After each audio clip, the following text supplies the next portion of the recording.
But we want to begin with our top story happening right now, half a world away. In the last hour, we have learned that now 9 Americans are among the dead in Israel. We have a live look at Gaza City as the fighting between Israel and Hamas intensifies. Right now, Israel is warning of a long war after the surprise attack from Hamas just 48 hours ago. Now the United States is sending military planes and ships closer to Israel in a show of support. NBC's Alice Barr is on Capitol Hill with the latest this morning.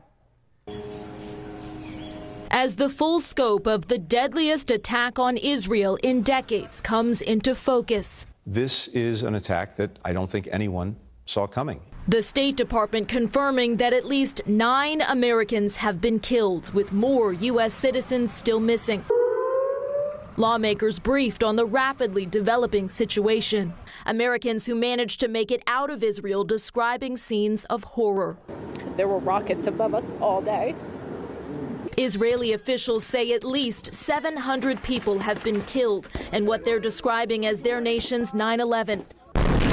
Israeli airstrikes now hammering the Gaza Strip after the ruling Hamas militant group in Gaza attacked Israel on multiple fronts Saturday morning, raining rockets into Israel, while Hamas fighters infiltrated, in some cases by paraglider, as this video shows. A music festival in the Israeli desert, one of their first targets. 260 people were killed here, many more taken hostage. As the hostage crisis unfolds across the country, this Israeli father desperate to find his kidnapped wife and 2 young daughters. They are babies, and my wife, they are my only family.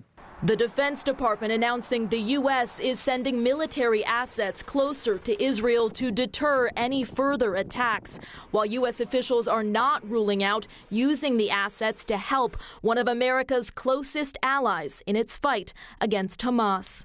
There are growing questions about Iran's potential role in this attack. U.S. Secretary of State Antony Blinken said he has not yet seen evidence that Iran directed the violence, but that Iran and Hamas have had a long relationship. In Washington, Alice Barr, NBC News. And right now in Western New York, the Jewish Community Center and some local temples have extra security in place as a precaution in light of the attacks in Israel. Thousands of people in Western New York's Jewish community still have ties to Israel, whether it's through relatives or friends, and they are forced to watch what's going on from afar. I already learned about a few friends of mine that were killed or still missing. And, no Israeli, I believe.